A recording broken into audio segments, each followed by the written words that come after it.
A lot of people write to me and say, "You're too soft on Muslims, Julie. You really should be a little bit harsher on them."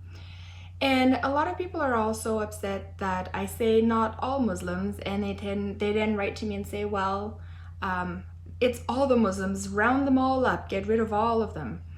And I wanted to come here today and make a quick video about that because I think it's a bad idea to lump everybody in one category. And this is no matter who you are. Like, it's like saying all the Irish, or I don't know. Like, I don't like when all people of a certain commonality get grouped together and then branded as XYZ after that.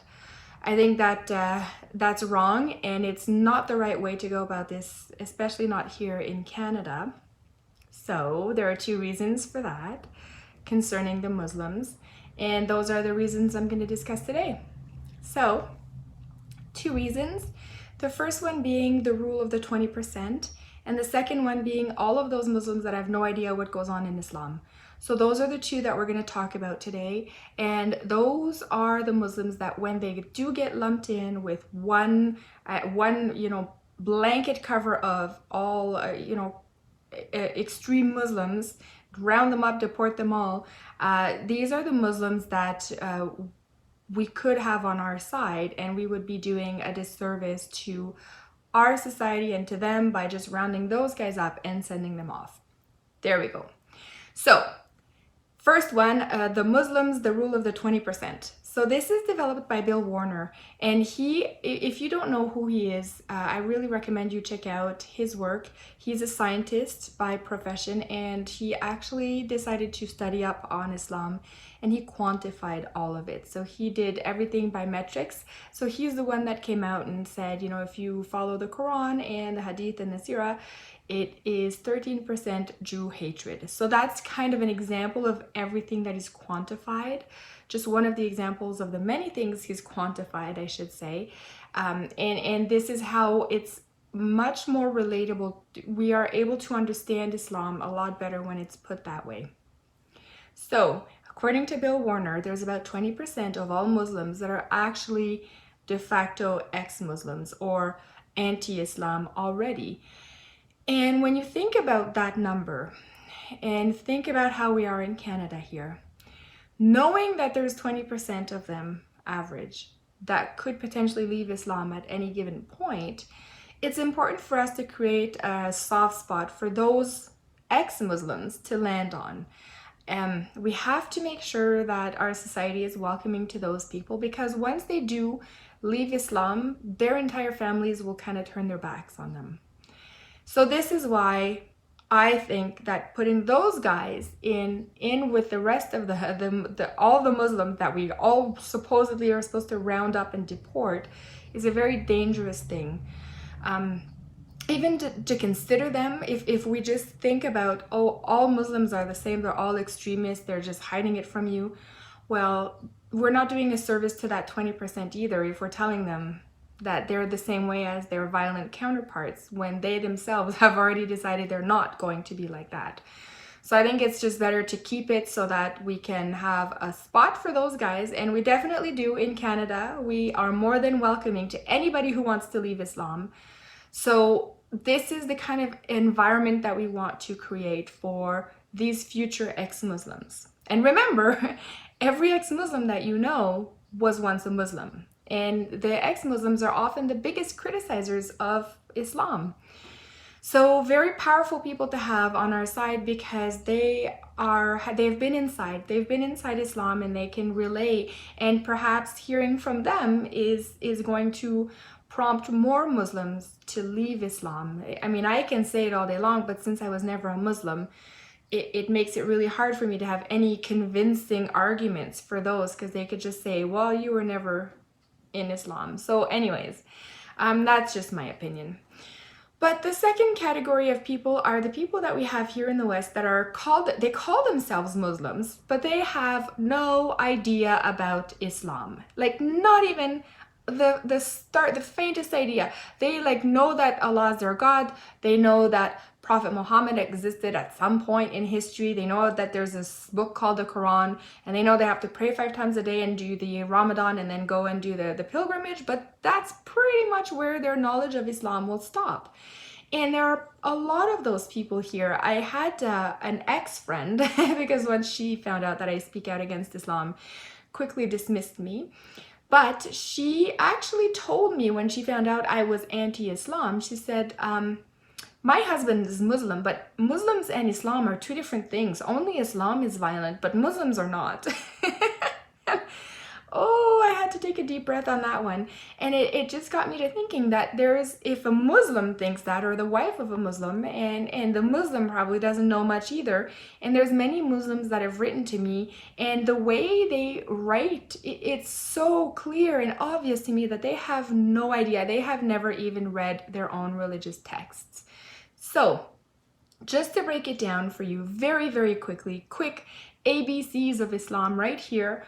The Islam started with Muhammad, Prophet Muhammad. He was in Mecca and he was hanging out there for 10 years. Like, he was 40 when he got the revelations, by the way.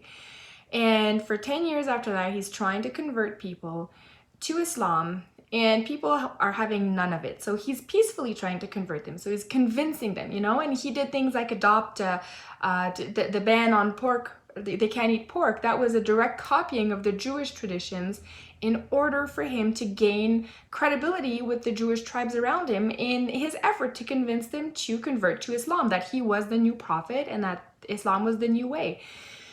So there's many things like that, and those are what is called the peaceful passages, so the Meccan passages.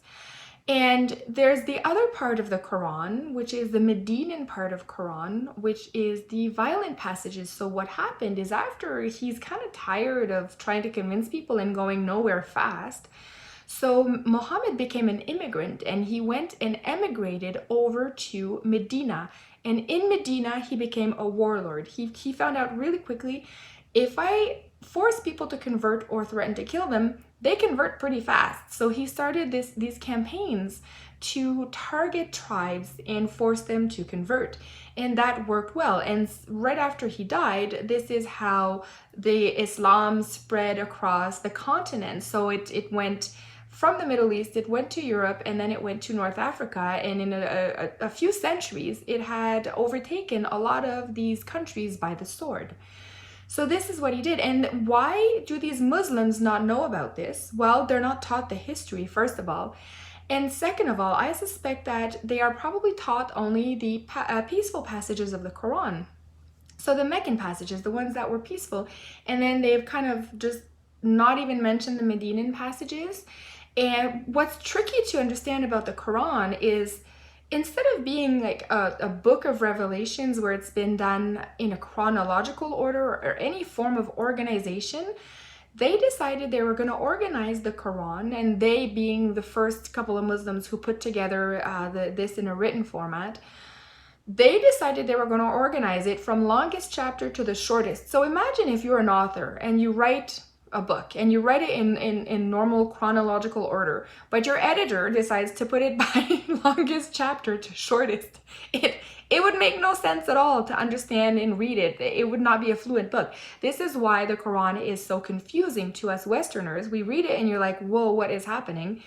And unless you read like an annotated version where you understand which chapter belongs to Mecca, which chapters belong to Medina, you wouldn't know, because the way, by putting longest to shortest, it whatever, it mixed them all together, and you just wouldn't know reading which part you're dealing with. And what a lot of Muslims also don't know is that in order to address that, the fact that there are some contradictions, so for example, the peaceful Quran, the Meccan passages say, oh, the Jewish are okay, live and let be, whatever, all those kinds of things that the Muslims are always quoting us to try to prove to us that Islam is peaceful. Well, the Medinan passages say kill all the Jews, you know. So Muslims are like, dude, Prophet Muhammad, what the heck? What do we do? This is a contradiction. What do we do? So there is within the Quran built in a doctrine called abrogation, and abrogation states that whatever earlier passages are overwritten, superseded, canceled out, whatever you want to call it, by the later Medinan passages. This is why when you read the Quran, it's ultra important to understand, are you reading a chapter that was written in Mecca, or are you reading a chapter that was written in Medina? Because if you're reading the Mecca one, well, unfortunately, it's going to be canceled out by something that's going to be written later on in Medina. So if you read Medina and it says kill all the Jews, you know you're dealing with your last and final marching orders from the Prophet. And supposedly from Allah, of course, because this is the words of Allah, right? So this is why the Quran is so complex. This is why a lot of people here, young people, they're busy, they have jobs, they're trying to raise families, they don't care, they don't want to read the Quran, and even when they read it, they recite it, they don't understand what it means. This is why we have a substantial faction within the Islamic community that has no idea what their religious texts even say. And this is not just to bash on the Muslims. I mean, Christians, we have many of us who don't read our Bible. Many Jewish people don't read the Torah. It's all good, you know, like that's not the important part. The important part to understand is there are a faction of Muslims that do not understand the actual violent parts. And Islam is the only one of the religions so-called, because it's really an ideology, but it's the only one of the religions that has a political side that deals with the non-believers. So Jewish only deals with Jewish people, the Christianity is only applicable to Christians, but Islam has a portion that applies to the Muslims and a portion that applies to non-Muslims. And this is why I'm so interested in understanding and stopping the propagation of Islam in the West, because I don't want to be living under Sharia. Sharia is the law of Muslims. So, or the law brought on by Muslims, I should say, because once they're here, it will apply to you, whether you like it or not. So these two groups of people, the 20%, the Muslims that are within the community that have no idea about their texts, we have a good opportunity here in the West, in Canada specifically, to bring them over to our side. And we can do that not by saying, you guys are all the same, I hate all Muslims, which is not the right way to do it, is to say, look, this is what Islam is. And then you get to decide what you want to do. Do you want to believe in a false prophet? Do you want to believe in a prophet that had many sex slaves and encouraged it? Do you want to believe in a prophet that has allowed for 4 wives per man? Do you want your daughters to be married off in childhood? These are all things that Muslims in the West have to now face regarding their own doctrine. And I think the more we expose them to it, the real doctrine, not the fluffy, like marshmallow vanilla version that is being fed to them in an attempt to blindside them into thinking Islam is peaceful, but the real Islam, the one that ISIS practices, we have a chance of bringing them over to our side. And then once that happens, the numbers of Islam in the West are going to slowly dwindle away, because people don't convert to Islam very frequently, that's for sure.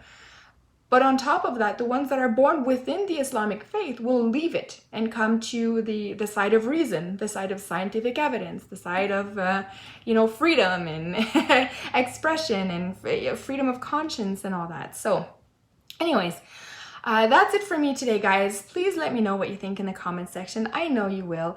And I look forward to seeing everyone in the next one.